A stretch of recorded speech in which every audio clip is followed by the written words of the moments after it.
ಎಲ್ಲರಿಗೂ ಆತ್ಮೀಯವಾದ ಸ್ವಾಗತ. ಕೆಲವೊಮ್ಮೆ ನಾವೇ ಏಕೆ ಪದೇ ಪದೇ ಮೊದಲು ಕಾಲ್ ಮಾಡಬೇಕು ಅನಿಸುತ್ತದೆ. ಕಳೆದ ಬಾರಿಯೂ ಕೂಡ ನಾನೇ ಮೊದಲು ಕಾಲ್ ಮಾಡಿದ್ದೆ. ಈ ಸಲ ಅವರೇ ಕಾಲ್ ಮಾಡಲಿ ಅಂತ ಅನಿಸಿರುತ್ತದೆ.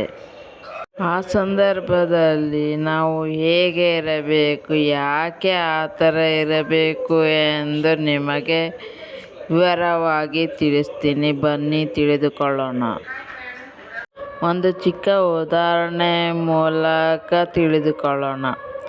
ನೀವು ಒಂದು ಸಮಾರಂಭಕ್ಕೆ ತುಂಬ ಖುಷಿಯಿಂದ ಚೆನ್ನಾಗಿ ರೆಡಿಯಾಗಿ ಹೋಗಿರುತ್ತೀರ. ನಿಮ್ಮ ಸ್ನೇಹಿತೆ ಕೂಡ ಬಂದಿರುತ್ತಾರೆ ಅಂದ್ಕೊಳ್ಳಿ. ಆದರೆ ನಿಮ್ಮ ಸ್ನೇಹಿತೆ ನಿಮ್ಮನ್ನು ನೋಡಿ ಮುಖ ತಿರುಗಿಸಿಕೊಂಡು ಬಿಡುತ್ತಾರೆ.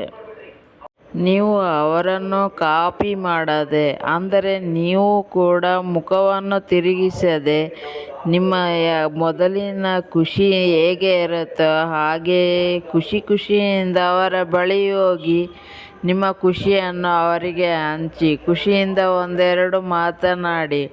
ಆವಾಗ ಅವರು ಕೂಡ ನಿಮ್ಮ ಜೊತೆಗೆ ಖುಷಿಯಾಗಿಯೇ ಮಾತನಾಡುತ್ತಾರೆ. ಅವರು ನೋಡಿಲ್ಲ ಅಂತ ನೀವು ನೋಡದೆ ಹೋದರೆ ನಿಮ್ಮ ಖುಷಿಯಾದ ಮನಸ್ಸಿಗೆ ಅಳುಕು ಶುರುವಾಗುತ್ತದೆ. ಆವಾಗ ನಿಮ್ಮ ಖುಷಿ ಕಡಿಮೆ ಆಗುತ್ತಾ ಹೋಗುತ್ತದೆ. ಅದರ ಬದಲು ಅವರನ್ನು ನೋಡಿದ ತಕ್ಷಣ ನೀವು ಹೋಗಿ ಮಾತನಾಡಿಸಿದರೆ ನಿಮ್ಮ ಮನಸ್ಸು ಹಗುರವಾಗುತ್ತದೆ ಮತ್ತು ಶಾಂತಿಯಿಂದ ಇರುತ್ತದೆ. ನೀವು ನೋಡದೆ ಹೋದರೆ ನಿಮ್ಮ ಮನಸ್ಸಿನ ಶಾಂತಿ ಕಡಿಮೆ ಆಗುತ್ತದೆ. ಶಾಂತಿ ಕಡಿಮೆ ಆದರೆ ಆರೋಗ್ಯದ ಮೇಲೆ ಏರುಪೇರಾಗುತ್ತದೆ. ಆದ್ದರಿಂದ ನಮ್ಮ ಸಂಬಂಧಗಳು ಮೊದಲೇ ಕೆಟ್ಟೋಗಿರುತ್ತೆ. ಅದು ಅಲ್ಲದೆ ನಮ್ಮ ಆರೋಗ್ಯದ ಮೇಲೆಯೂ ಕೂಡ ಪರಿಣಾಮ ಬೀರುತ್ತದೆ. ಆದ್ದರಿಂದ ನಾವೇ ಮೊದಲು ಬಾಗಿದರೆ, ಎಷ್ಟೇ ಸಲ ಬಾಗಿದರೂ ಏನೂ ತೊಂದರೆ ಇಲ್ಲ. ಏಕೆಂದರೆ ಅದರಿಂದ ನಮಗೆ ಲಾಭವೇ ಇದೆ. ನಮ್ಮ ಮನಸ್ಸಿಗೆ ಶಾಂತಿ, ನಮ್ಮ ದೇಹಕ್ಕೆ ಆರೋಗ್ಯ ಮತ್ತು ನಮ್ಮ ಸಂಬಂಧಗಳು ಇನ್ನೂ ಗಟ್ಟಿಯಾಗುತ್ತವೆ. ಅದಕ್ಕಾಗಿ ನೀವು ಯಾರಾದರೂ ನಿಮ್ಮ ಮುಖ ನೋಡಿ ಮಾತಾಡದೆ ಹೋದರೆ ನೀವೇ ಹೋಗಿ ಮಾತನಾಡಿ ಅವರಿಗೆ ನಿಮ್ಮ ಖುಷಿಯನ್ನು ಹಂಚಿ. ಅವರು ನಿಜವಾಗಲೂ ಮುಂದಿನ ಸರ್ತಿ ನಿಮ್ಮ ಹತ್ತಿರ ಬಂದು ಖಂಡಿತವಾಗಿಯೂ ಮಾತನಾಡುತ್ತಾರೆ. ಒಂದು ಸಲ ಆಗ್ಬೋದು, 2 ಸಲ, ಎಷ್ಟೇ ಸಲ ಆಗಲಿ, ಯಾರೇ ಆಗಲಿ, ನೀವೇ ಹೋಗಿ ಮಾತನಾಡಿ. ಏಕೆಂದರೆ ನಮಗೆ ಮುಖ್ಯವಾಗಿರುವುದು ನಮ್ಮ ಮನಸ್ಸಿನ ಶಾಂತಿ, ನಮ್ಮ ಆರೋಗ್ಯ.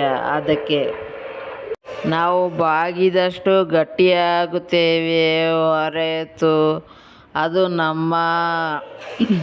ಅವರು ನಮ್ಮನ್ನು ದುರುಪಯೋಗ ಮಾಡಿಕೊಳ್ಳುತ್ತಿದ್ದಾರೆ ಅಂತ ಅಂದುಕೊಳ್ಳುವುದು ಬೇಡ. ಅದರ ಬದಲು ನಮ್ಮ ಆರೋಗ್ಯದ ದೃಷ್ಟಿಯಿಂದ ನಾವೇ ಹೋಗಿ ಮಾತಾಡಿಬಿಡೋಣ. ಇದರಿಂದ ಎಲ್ಲವೂ ಉತ್ತಮವಾಗಿರುತ್ತದೆ. ನಮ್ಮ ಸಂಬಂಧಗಳು ಕೂಡ ಗಟ್ಟಿಯಾಗಿರುತ್ತವೆ. ಶುಭವಾಗಲಿ. ವಂದನೆಗಳು.